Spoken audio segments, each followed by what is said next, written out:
বিধিৰ দ্বাৰা স্থাপিত ভাৰতৰ সংবিধানৰ প্ৰতি মই প্ৰকৃত বিশ্বাস আৰু আনুগত্য পোষণ কৰিম।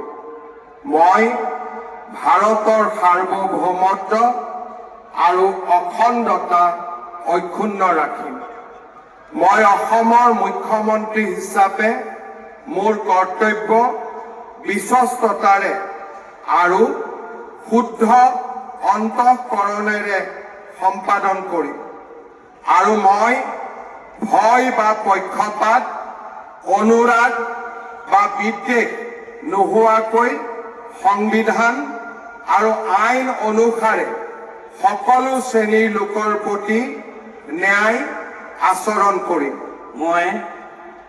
মই শ্ৰী হিমন্ত বিশ্ব শৰ্মা ঈশ্বৰৰ নামত শপত লওঁ যে মই অসমৰ মুখ্যমন্ত্ৰী হিচাপে মোৰ কৰ্তব্যৰ যথাযথ সম্পাদনৰ বাবে আৱশ্যক হোৱাৰ বাহিৰে মই এনে বিষয় যি অসমৰ মুখ্যমন্ত্ৰী হিচাপে মোৰ বিবেচনাৰ বাবে অনা হ'ব বা মোৰ জ্ঞাত হ'ব তেনে বিষয় মই কোনো ব্যক্তি বা ব্যক্তিসকলৰ ওচৰত প্ৰত্যক্ষ বা পৰোক্ষভাৱে অৱগত বা প্ৰকাশ নকৰিম।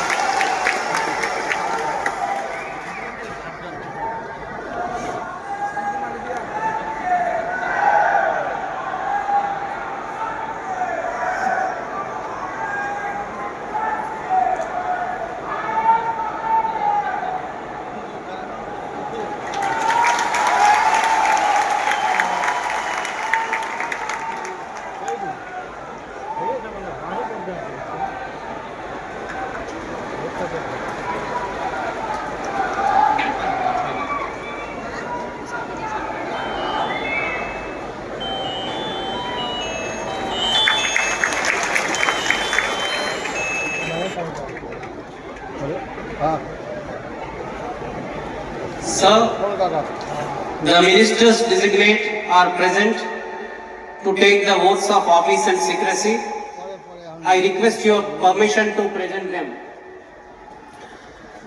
The ministers designate shall now be invited to the dais one by one to take the oaths of the office and of secrecy as Minister for the State of Assam. You may be pleased, sir, to administer the oath of office and the oath of secrecy to the ministers designate as invited and presented one by one.